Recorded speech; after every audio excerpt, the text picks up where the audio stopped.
ஏசாயா தீர்க்கதரிசன புத்தகம் 25ஆம் அதிகாரம் 8வது வசனம். அவர் மரணத்தை ஜெயமாக விழுங்குவார். கர்த்தராகிய தேவன் எல்லா முகங்களிலும் இருந்து கண்ணீரை துடைத்து தமது ஜனத்தின் நிந்தையை பூமியில் இராதபடிக்கு முற்றிலும் நீக்கி விடுவார். கர்த்தரே இதை சொன்னார். அல்லேலூயா. மரணத்தை ஜெயமாக விழுங்குவார். யாரை பற்றி சொல்லப்பட்ட வார்த்தை இது? ஆண்டவராகிய இயேசு கிறிஸ்துவை பற்றி சொல்லப்பட்ட வார்த்தை. அவர் மரணத்தை என்ன செய்வார்? அவர் இயேசு கிறிஸ்துவின் சிலுவை மரணத்தை தீர்க்க தரிசனமாய் சொன்ன வார்த்தை தான் இந்த ஏசாயா 25:8. ஆண்டவராய் இயேசு கிறிஸ்து சிலுவையில் உங்களுக்காக, எனக்காக, நம்முடைய பாவங்களுக்காக அவர் தன் இரத்தத்தை சிந்தி ஜீவனை விலைக்கரமாய் கொடுத்ததினால் நாம் பெற்ற ஆசீர்வாதங்கள் ஏராளம். அல்லேலூயா. ஆமாவா இல்லைங்களா? என்ன ஆசீர்வாதம்? குட் ஃப்ரைடேக்கு ஒரு நாள் லீவு, ஈஸ்டருக்கு ஒரு விசேஷம், அப்படியா? இல்லை. சிலுவையில் அவர் நமக்கு ரத்தம் சிந்தினி ஜீவனை தந்ததினால் வெளியேறப்பட்ட ரட்சிப்பு நமக்கு கிருபையா என்ன செய்யப்பட்டது? கிடைத்தது. நித்திய ஜீவனுக்கு நாம் சுதந்திரவாளிகளாய் முன்குறிக்கப்பட்டோம்.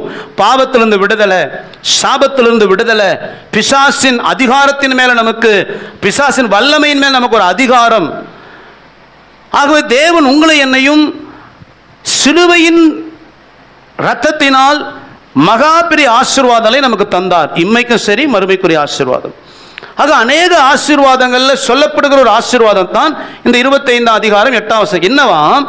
அவர் சிலுவையில் நமக்காய் ரத்தம் சிந்தி ஜீவனை கொடுத்து மரணத்தை ஜெயித்து உங்களை என்னை ரட்சித்ததினால் நமக்கு இந்த இம்மையில் இன்னொரு ஆசீர்வாதமாம், நம்முடைய முகத்தில் இருக்கிற கண்ணீரை துடைத்து தமது ஜனத்தின் நிந்தையை பூமியில் இராதபடிக்கு முற்றிலும்.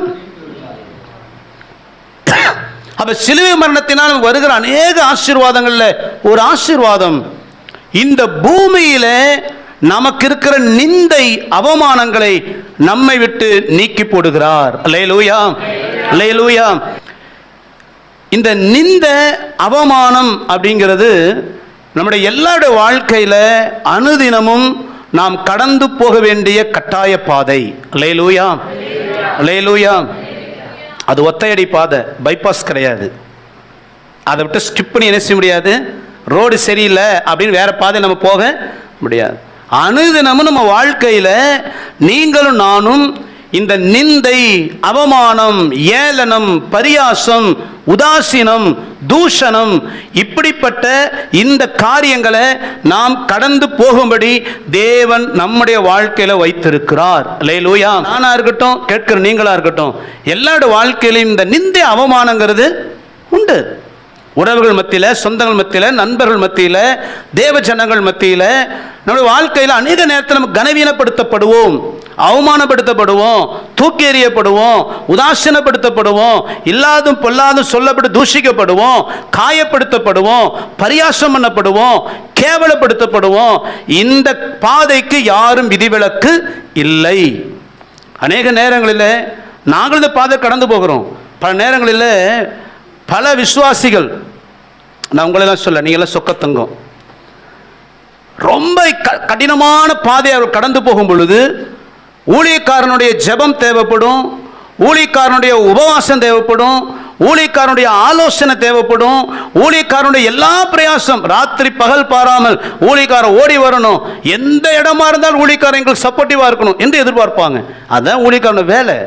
நாங்கள் அதை ஒரு நாளும், என்னை பொறுத்தவரை அதை நான் முறுமுறுப்போடு தர்கிப்போடு செய்தது இல்லை. ஆனால் இப்படிப்பட்ட சூழ்நிலையில் இருக்கிற ஜனங்கள் தேவனால் ஆசீர்வதிக்கப்படும் பொழுது, அந்த நெருக்கத்திலே இருந்த பொழுது அந்த ஊழியக்காரனுக்கு கொடுத்த மரியாதையும் கனமும் இவங்க ஒரு ஸ்டெப் மேலே வந்த உடனே அந்த ஊழியக்காரனுக்கு அந்த கனம் மரியாதை என்ன செய்திடும்? எத்தனையோ வாழ்க்கையில் ஊழியத்தின் பாதை நிறைய அனுபவித்திருக்கிறேன். ஆனால் அந்த நேரத்தில் ஒரு வருத்தம் வரும், ஏன் இந்த விசுவாசிகளை ஒருபோதும் கண்டுக்கவே. நான் தேவசமூகத்தை நின்று சொல்கிறேன், நான் பொய்யும் சொல்கிறது இல்லை, நினச்ச நாட்கள் ஏராளம் உண்டு. ஆனாலும் அந்த நேரம் தான் யோசிப்பேன். அதுக்கப்புறம் நான் ஆவியில் நன்மை செய்வதற்காகவே கர்த்தர் கிறிஸ்துவுக்கு நம்ம என்ன செய்தால் சிருஷ்டித்தார். எத்தனையோ இடங்களில் ஊழியக்காரர் மத்தியில், விசுவாசிகள் மத்தியில் அவமானப்படுத்தப்படும் பொழுது, கேவலப்படுத்தும் பொழுது அப்பொழுதெல்லாம் கர்த்தர் கற்றுக் கொடுத்தது, இந்த பாதை தான் உன்னை உயர்த்தும். அல்லேலூயா. நான் அனுபவித்து சொல்றேன், எங்கெல்லாம் நான் அவமானப்படுத்தப்படுகிறேனோ அங்கெல்லாம் என் தலையை கர்த்தர் உயர்த்தினார். அல்லேலூயா.